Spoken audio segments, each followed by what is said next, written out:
Čika, kur eini? Na, į mokyklą, kaip matai. Bet juk šiandien šeštadienis. Na, matai, aš įsidarbinau sesele. O, baigė gimtadienį.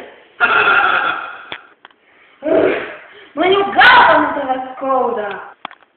Na, tuomet tau reikės saridoną. Reikėtų gerti 3 kartus į dieną. Ryte, dieną ir vakare.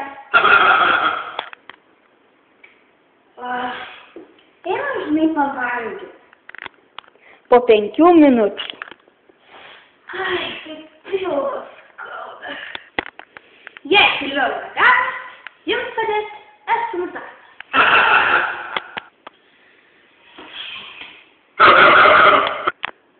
Žinai ką, gal ir tu kur nors įsidarbink, ką? Taip, aš tą ir darysiu. Aš dirbsiu valytoju. Žinai, gal ir nepakalbėti. Tada pamokysiu mama Tetulė. Na, ir atėjo pirmoji Kūko darbo diena. Kūko širdis daužėsi kaip pašėlusi. Na ir štai pasigirdo mokytojos žingsniai.